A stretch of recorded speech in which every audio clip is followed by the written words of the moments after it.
Les amis, je vous donne toutes les nouvelles qui sont plutôt inquiétantes de la guerre entre la Russie et l'Ukraine. Donc Kiev accuse ce matin la Russie d'avoir tiré pour la première fois un missile intercontinental.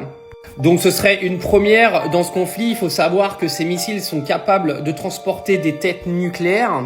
Donc ça, c'est une réponse claire de Vladimir Poutine envers Joe Biden qui a autorisé Volodymyr Zelensky à utiliser des missiles balistiques à longue portée sur le territoire russe.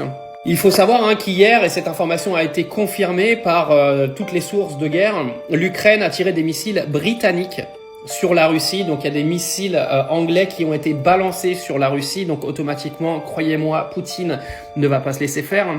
Et la question maintenant est de savoir jusqu'où tout ça va aller, parce que là, clairement, l'OTAN est en train de rentrer en guerre directe avec la Russie. Tout ça, clairement, avant l'investiture de Donald Trump. On a l'impression que tout a été programmé par Joe Biden et son gouvernement pour foutre un bordel incommensurable avant que Donald Trump prenne sa présidence le 20 janvier 2025. Et je vois pas comment ce narratif pourrait être contredit quand on sait que Zelensky a paniqué le jour où Donald Trump est devenu président, parce qu'on sait très bien que Donald Trump veut retirer un maximum de l'aide financière des Américains à l'Ukraine, et sans cette aide financière des États-Unis, l'Ukraine devra s'asseoir à la table des négociations dans une situation qui ne sera pas à son avantage, clairement. Et donc, le gouvernement Biden a clairement envie de foutre Donald Trump dans la sauce le plus rapidement possible pour qu'il se retrouve dans une situation assez pourrie.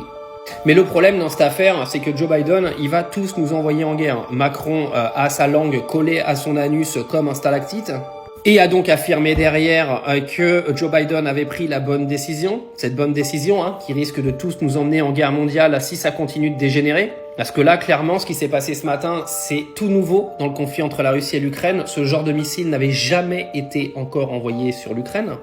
Et, encore une fois, ne sous-estimez jamais ce qui peut se passer sur une guerre, parce que nous avons aujourd'hui des politiciens qui prennent des décisions qui vont à notre encontre en permanence, parce que nous, ils s'en foutent.